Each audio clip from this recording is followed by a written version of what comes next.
What is up, guys? It is Quinn here, back with another fantasy football video, and today I'm going to be talking about 4 late round running back targets. So these are players who are going in like round 13 or later. So if you're playing best ball, I think these are solid best ball targets.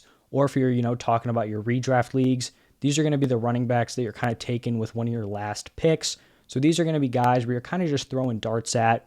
The hit rate isn't going to be super high, but if you can locate some good values, I feel like these are players who could at some point during the season, step into your lineup for a few games, maybe slot in as a flex, or if you're desperate, bye weeks, injuries, can kind of fill in as like an RB2 in your roster. So those are the types of players we are searching for here. And let's just jump right into the first one. It is going to be Tyler Allgeier. I've already talked about liking him this offseason, post the NFL draft.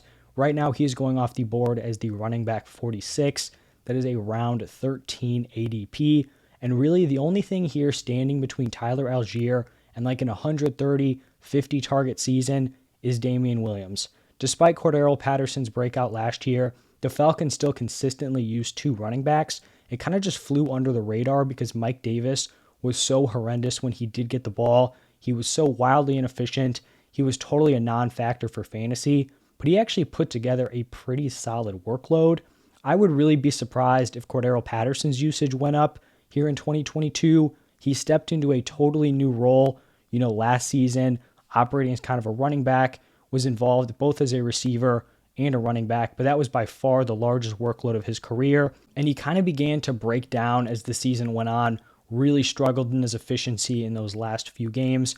Plus, he's going to be 31 this year, so he's definitely not like one of these super young guys. So I think he's going to play his role. He'll be fantasy relevant, but he's not someone who's going to take away, a huge amount of opportunities. There is totally a role for another running back to step in here and be decently fantasy relevant. And I just think it's rare when you have a player who has such a clear path to opportunities going so late in fantasy drafts. Really right now, his only competition for this kind of like RB2 role is a 30-year-old Damian Williams who has only eclipsed 100 carries one time in his 7 seasons. And now I know Tyler Allgeier isn't like some slam dunk prospect. He was a 5th round pick, but he was a solid college producer, rushed for over 1,600 yards as a senior, also showed the ability to be a competent pass catcher. This is a big body dude. He actually started off as a linebacker at BYU, so he has the size. He should be big enough to be a decent pass blocker on third downs. That's a big reason why Mike Davis was on the field so much last year. So at this price, I think Tyler Allgeier is a really solid pick and is someone who could be like your RB4 if he, gets this role. You have a bye week and injury, he could slot in as like an RB2, and it wouldn't be the worst thing in the world. Just kind of hoping for like 10, 11 points. Maybe he gets into the end zone, one of those players. The next running back is going to be Gus Edwards. He's being drafted as the RB50. That is a round 14 pick.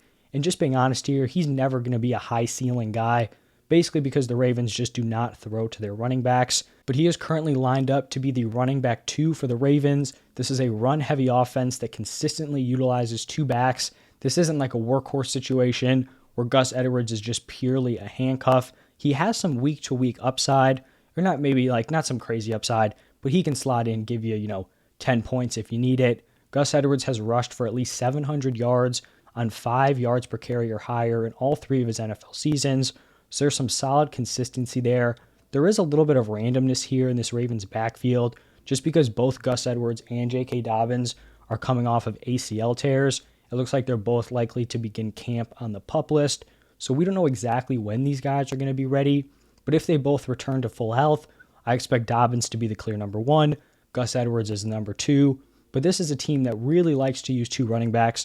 Gus Edwards will be involved on a week-to-week basis, and so he's someone who can give you a spot start in your lineup, in a favorable matchup. If you can kind of project the Ravens are going to be up early, running the ball out at the end, he's someone who could go out there, give you 11, 12 carries, and be in your fantasy lineup.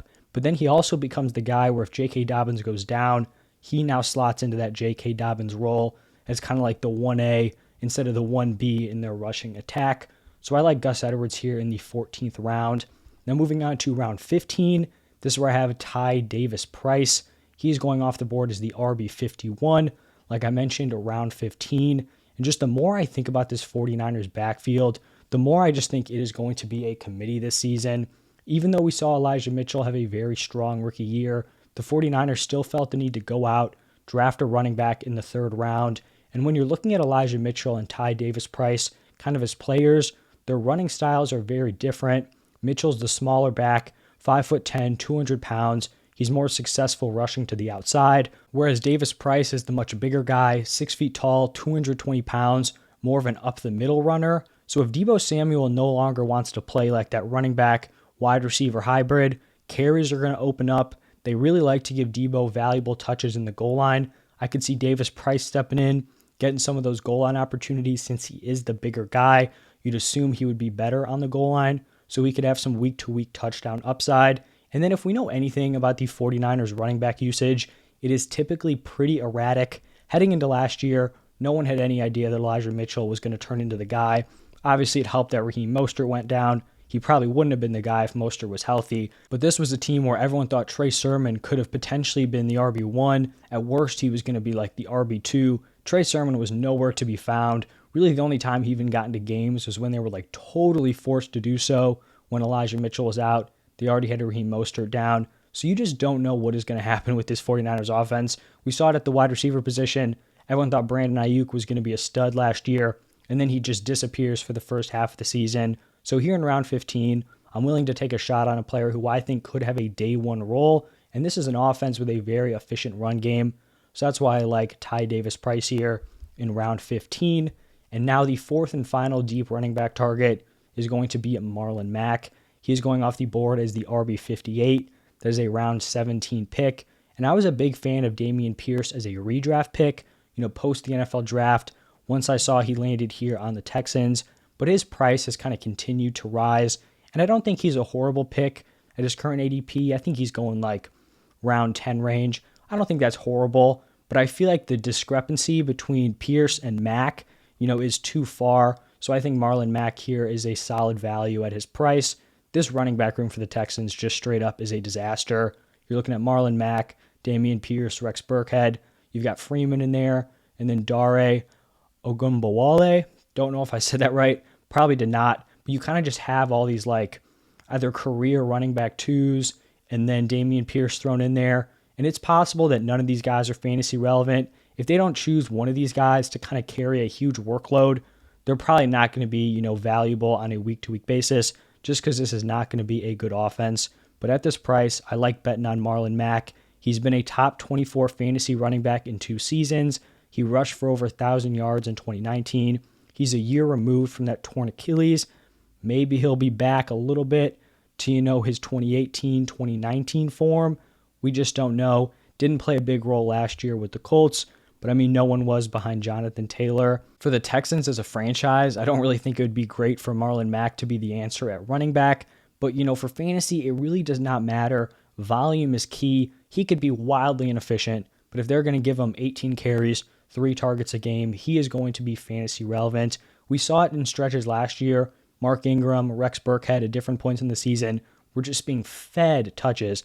They were going for like 3 yards a carry, but if you get into the end zone, you're carrying the ball 20 times.